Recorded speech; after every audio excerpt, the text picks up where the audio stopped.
bandiraɓe amtuɓe yebde ayawa habrirde Pindi TV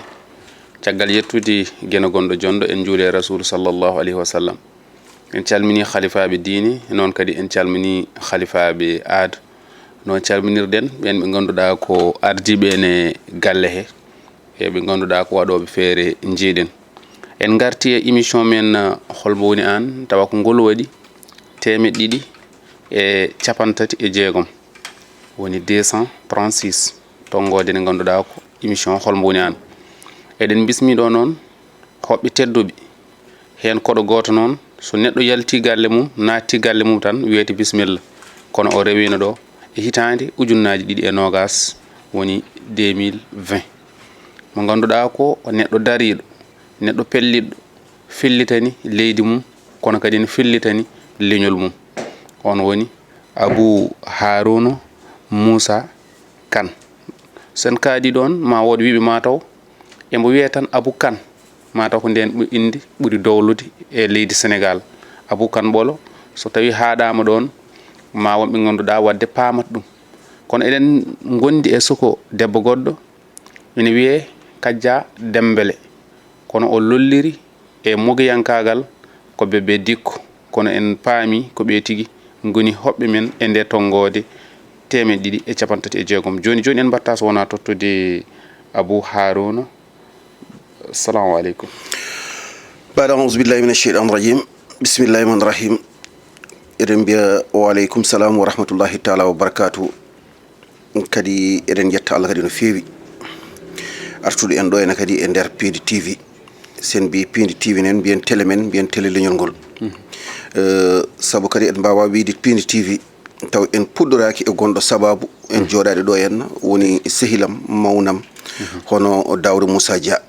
mo ganduɗa kadi ko katante leñol ko daraniɗo kadi leñol fulɓe konko wiyanno kam Abou Kane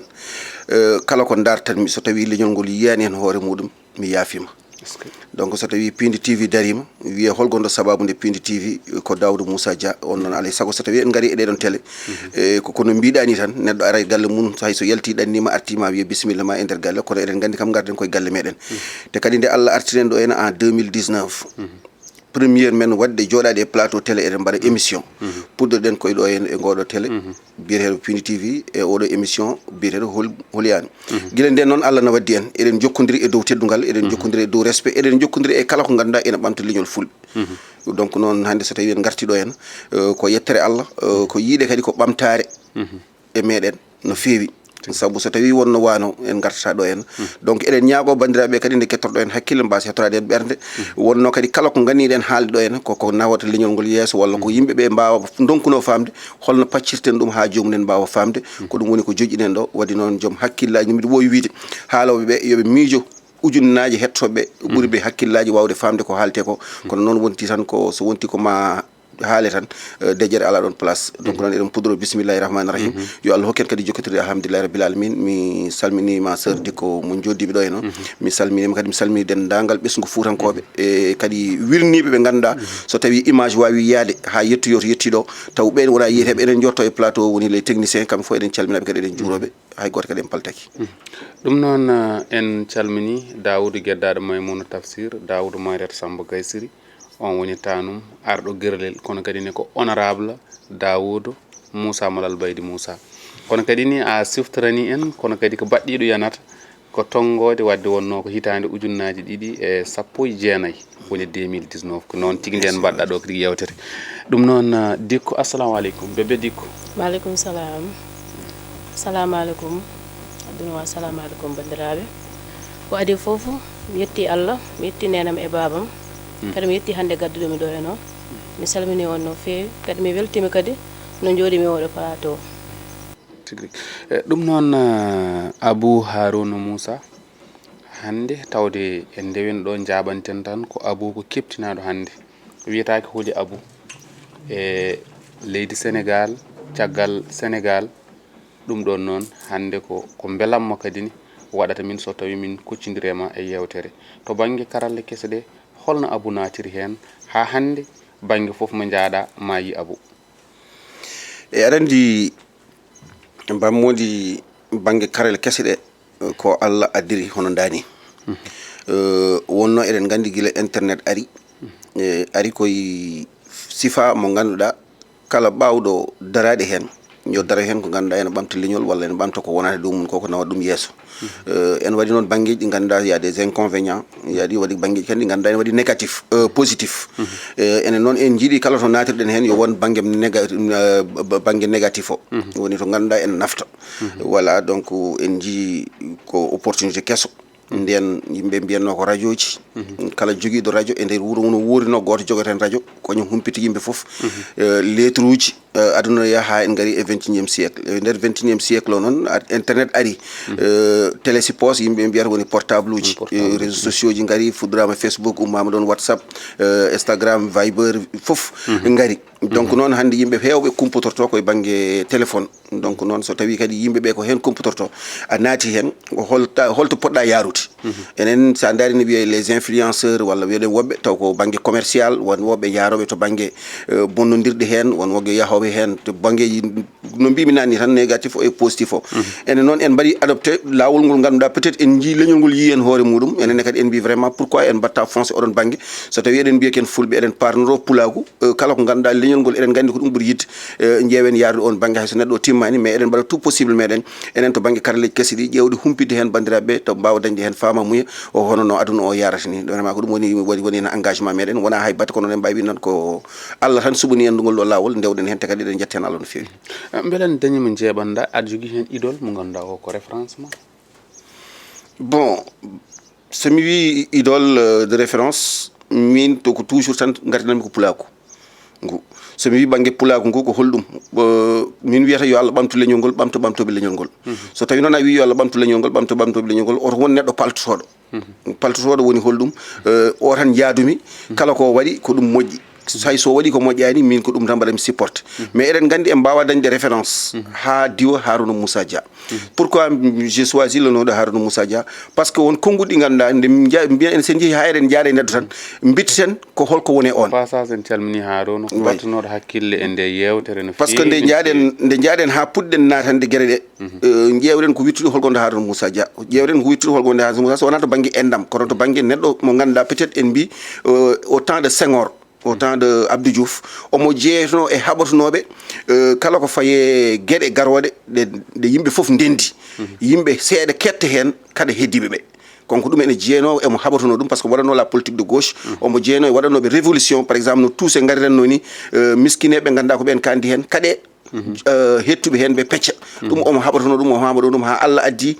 no ardini o naate dawrugol taw nannimo e dawrugol wona dartugol jawɗi mais no yogo foti yi hoore muɗum yo ndema yaaj yo yimɓeɓe gummo e tampere gummo caɗele on vraiment sen jefti ɗum comme idole eɗen jaaha Daouda en nagara eɗen jaaha Mamadou Tall en nagara eɗen jaaha Farba Ngom en nagara woɓɓe ganduɗa goto foof hande kala ko mbawɗa wiide ɗum eɗa andi wonko waɗi e nder Fouta ko ganduɗa vraiment eɗen padno hono heddiɓe adinoɓe wadde ɗum donc noon min to banggalam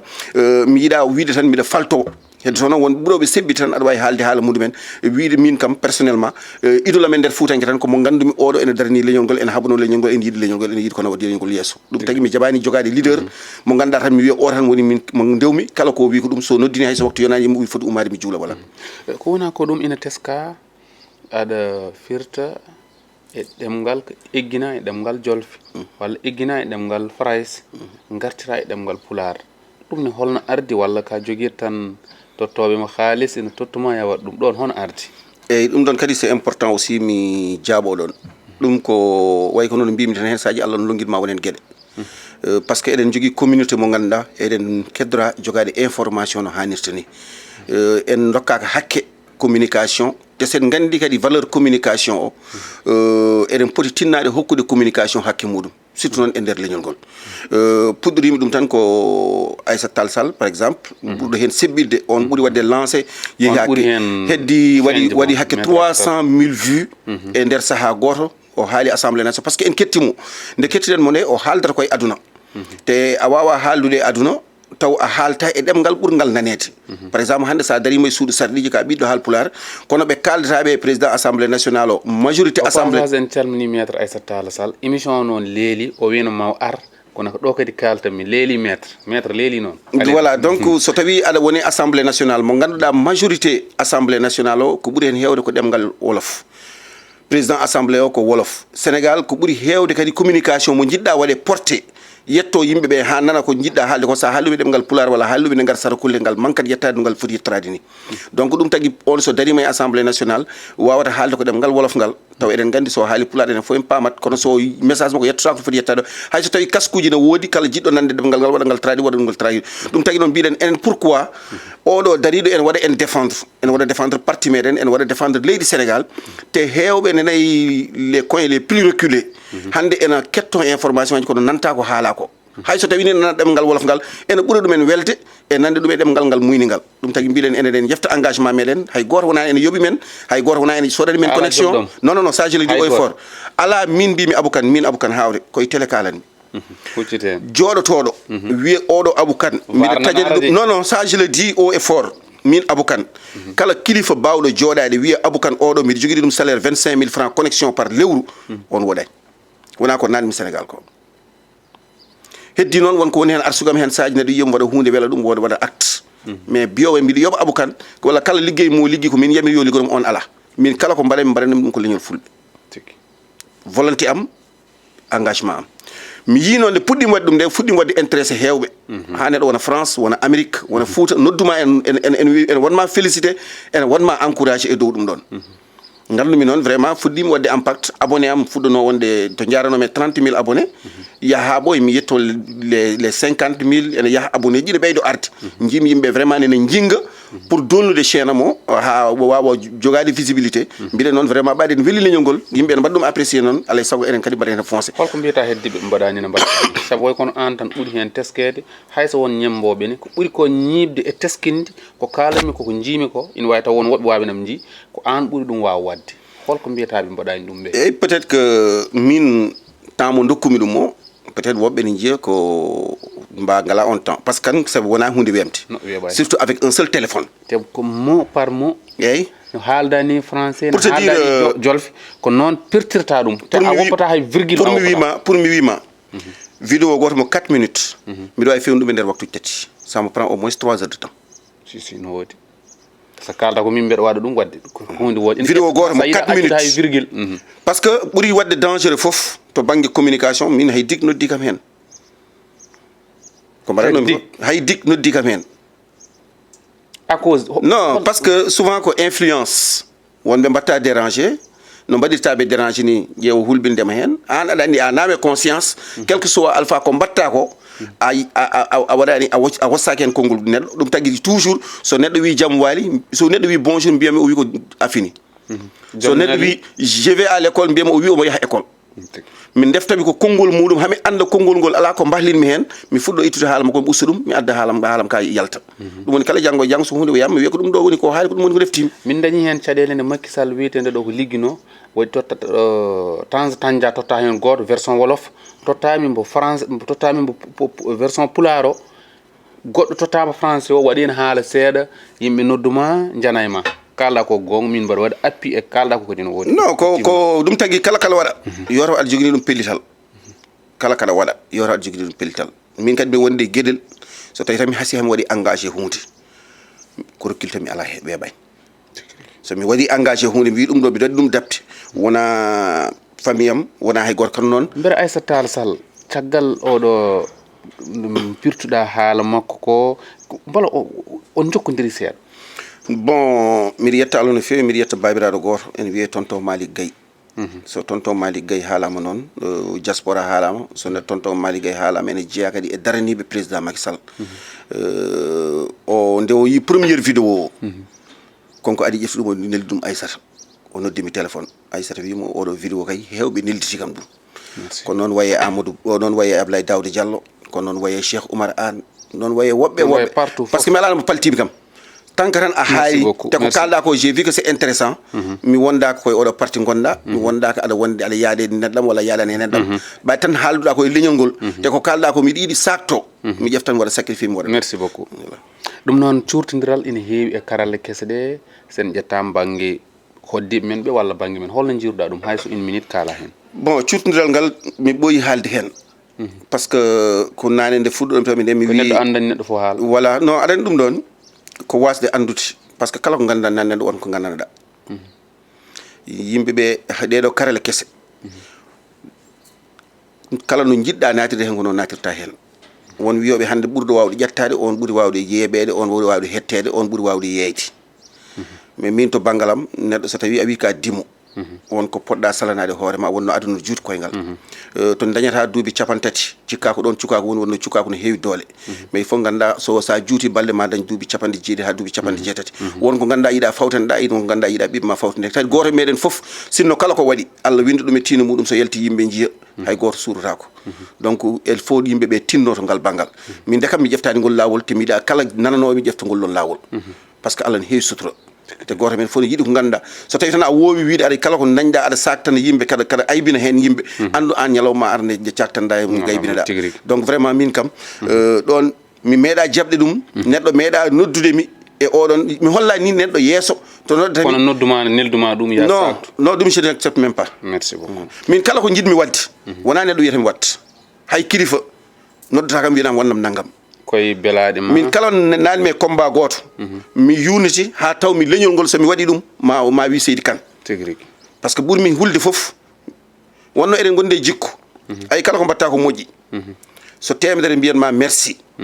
ñande fof tatiɗa ko ujunere wiyatma non meeɗa haalde ko moƴƴi neɗɗo noon timmani aɗa wawi tarade kono kam fait tout possible ma kala ko mbawɗa wadde tinno mbawa rentade le minimum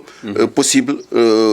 wadde erreur merci ceerno Hammet Amadou Ly ne hewno noon wiide ko gollanɗa leñol ngol pop ñande fof caatiɗa wonta ko ala in ko ɗum haaldete yardete kam non par ce que enen ɓurɗen yaade koye détail quoi tigui min gaccuma poftoɗa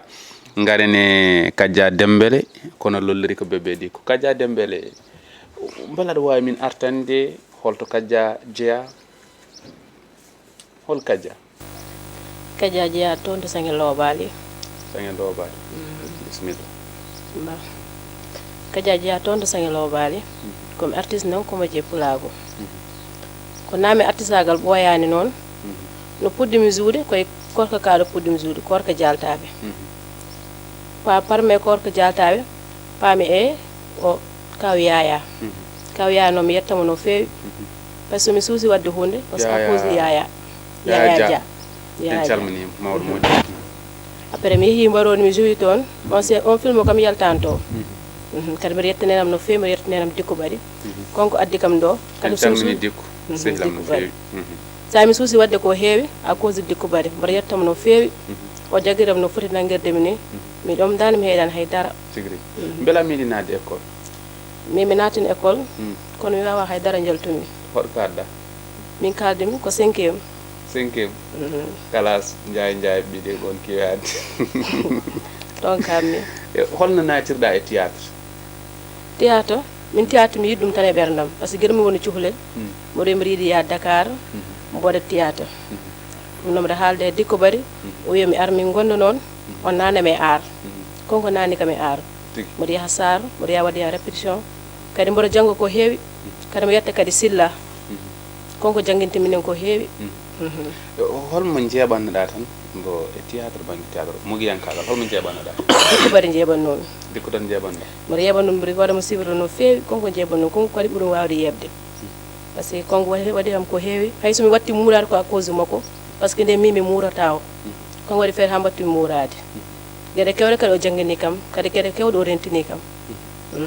ko mbattuɗa ko premièrement jooɗade hande ka jouowo ko holno ɗum waɗema mi dañi hen weltare no feewi kadi ɓuurmi weltade théâtre jour ha mbaro noddi kam yomi armi jour on jour nde mi weltima no feewi mi weltima hen kay hol rôle mo tottanɗa ya jour rôle kokkami yomi jour to ko ɗum ɗo premièrement tan hande ka poɗɗo joodi comme no garduɗa ni hande piindi bon ɗum kam mi weltima ko Amadou Tidiane donc mi lor ɓiɗɗo gonnomi ko ɓiɗɗo mi weltima no feewi kala lor mo hokki ham o holno gurɗa situation sukaɓe rewɓe natoɓe e théâtre saaha won konguji ne ƴette pewne e mabɓe kamɓe e nanɗon tan ɓornude bonde e noɓe kollirtini théâtre o en même temps ko noon ɓe mbayi ina waɗe e waɗoɓe mogoɓe holno gurdirɗa ɗuman min de gurdum ɗum min kam mbiɗa andi par ce que nden mi wattano cumtide dal no feewi kono joni kam gonnumi Dicko Bari ko o changini kam ko heewi hay juulu dal ko changini kam ko heewi dal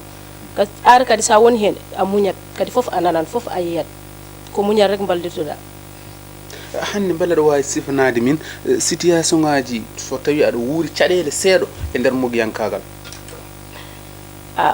caɗele seeɗe minda woni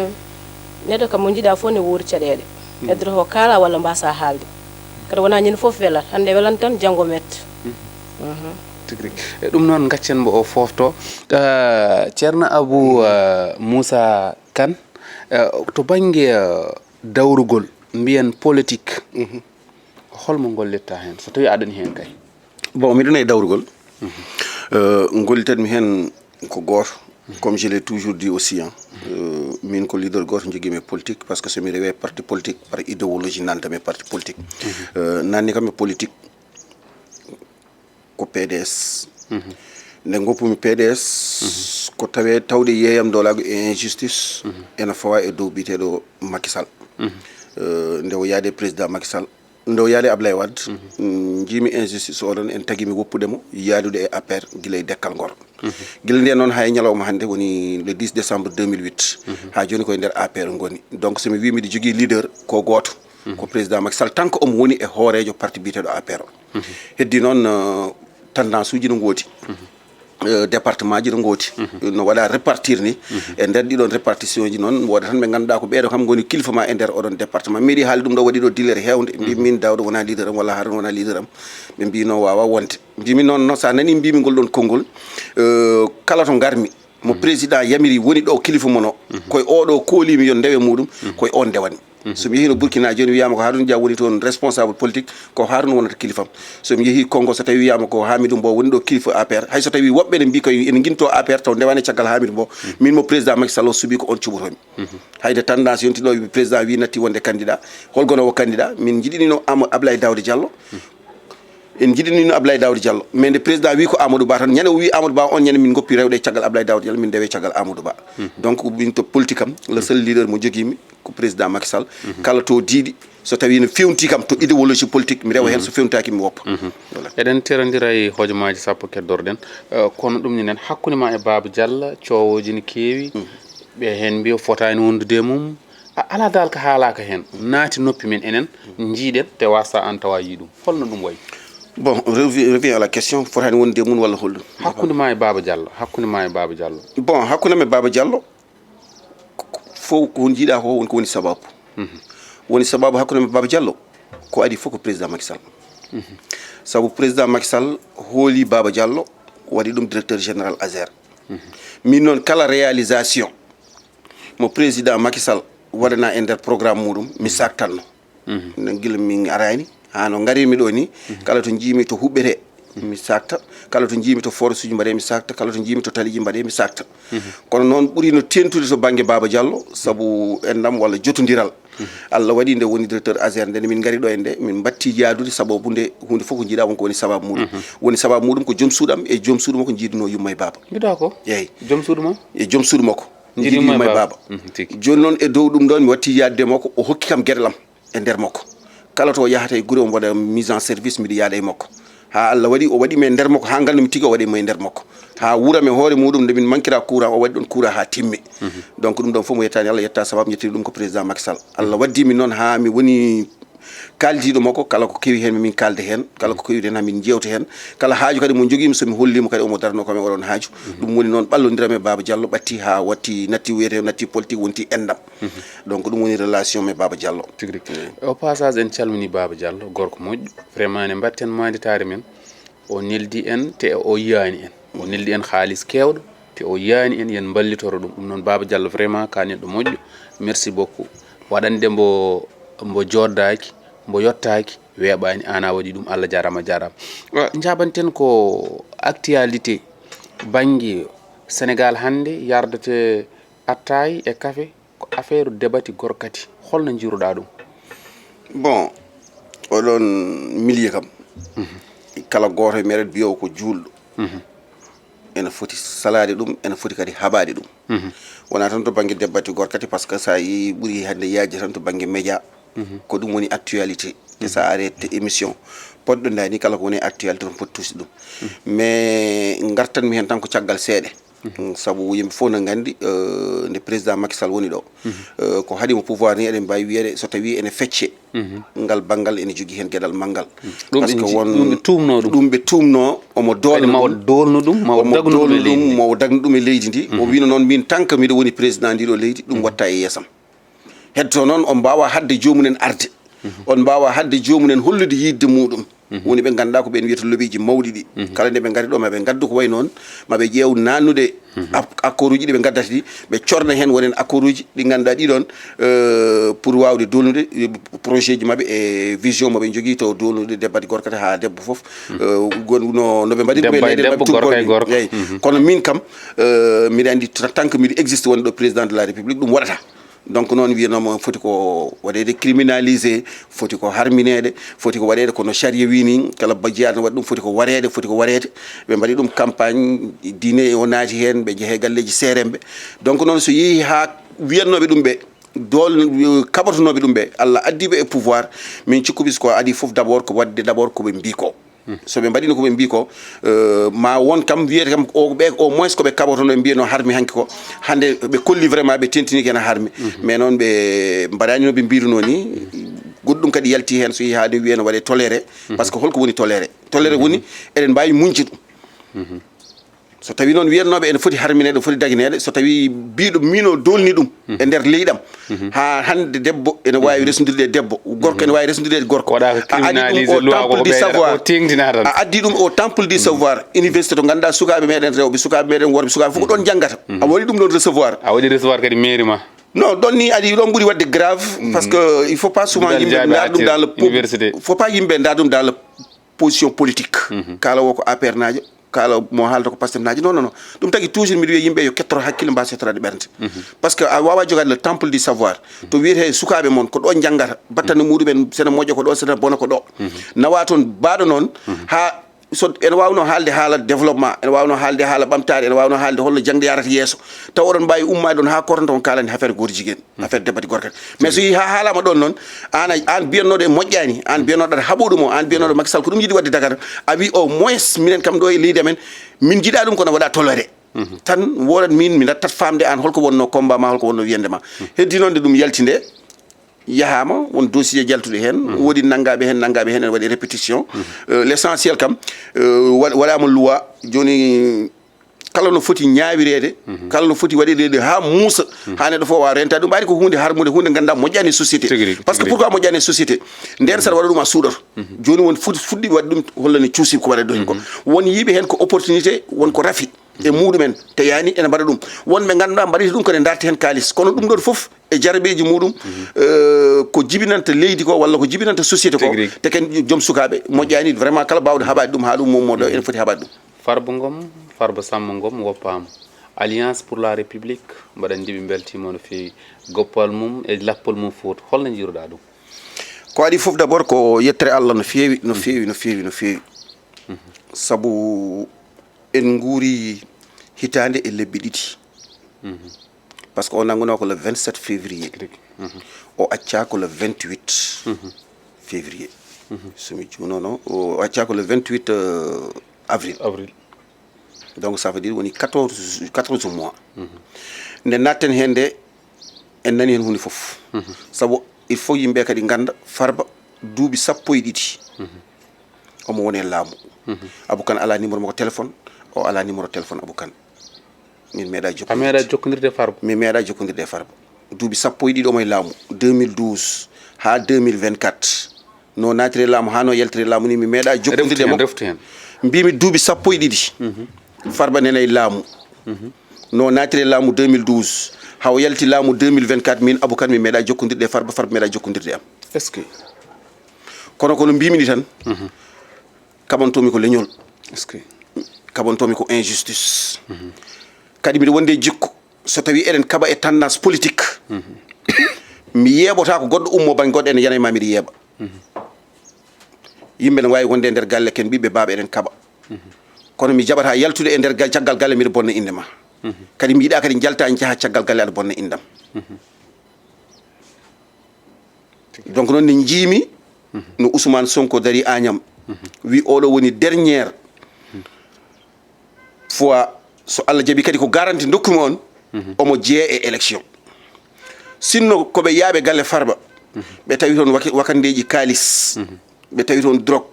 walla ɓe tawi toon ko haɗete walla taw koɓe kalta ko haɓe jogori ɗum preuve ko jawɗi yimɓe fof ndendi Farba ƴefti enen noosira min Abou Kane hay goto yiyata min ummini junggam mi waɗamo défendre kono toɓe ndewi ɗo so tawi a wi aɗa waɗa accusé neɗɗo blanchiment d' argent détournement de deniers publics association de malfaiteurs kalis gummiɗo trésor yeehe Farba te mi yiyani Farba waɗa ministre mi yiyani Farba waɗa directeur mi yiyani Farba waɗa PCA mi yiyani Farba waɗa DAGE tawi komi joom hakkille miijotoɗo mbiyami ko woodani ko politique woni ɗon dossier ko dossier politique nanmi hen noon natirmi hen engagement alhamdulillahi rabbil alamin mi haalnimo ɗum mbimi musanno kam komin kaɓo hakke hitande wiye Farba ko jinganon tamo koko baɗɗo wonna min joguino jortu ma ñalawma ar o laɓɓini e ngal banggal min ganda banggue goɗɗo de o laɓɓini e ngal banggal ɗum tagui noon nde ɗum waɗi min ndewi hen an mbaɗen combat way par ce que Sénégal yiɗa injustice ay won hewɓe ganduɗa jiiɗano Farba enen darano Farba ko gujjo Farba ko watta ko foof arrogance mo wondi o ko jawdi leydi ndi jogui ene waɗa hen ko weela a haaldata neɗɗo ni waɗa commentaire wiya non yo yoɓmin kalis amen so yoɓin kalis amen tan o yaltat loi hokkimo ɓaadi ko tuuma jawdi aɗa jogui ko timmi garantie wat garantie jalta tigui ha nde ɓe joguema haaju fof jaafuɗa loi hokkimo so tawi a sellani aɗa jogui dossier médical est ce que ne ɗoftono est ce que ɗum ɗoftono loi rokkunomo ko fawde haali waɗa ko ɗoftaka ko ɗum tagui noon mbimi état de droit sa yi yahama ha yetti to yettiɗo wonto funno yawdi kono noon wonko Allah fadɗo e makko ɓe mbi cukalel ene lelo less dow mawɗo lelo less taw ko yiyata ko ana yiyani ɗum ɗon eɗen jetta Allah eɗen jetta seremɓe dendagal seremɓe fuutankoɓe dendagal seremɓe Sénégal naaɓe ha tente noon ceerno Mamadou Lamine dans l'histoire seremɓe ne jahana ƴeewoya non par ce que wonko addi ɗum wonko addi ɗum par ce que ceerno Mamadou Lamine li nde o ari makko o haalnimo haala ka o wi ko nanmi ko a waɗi walla a waɗani o wimo ceerno ko tumite kam mi waɗani nde ceerno yi ha yurniti tawi omo wone gonga ko haali ko ne yonimo wonko halfinimo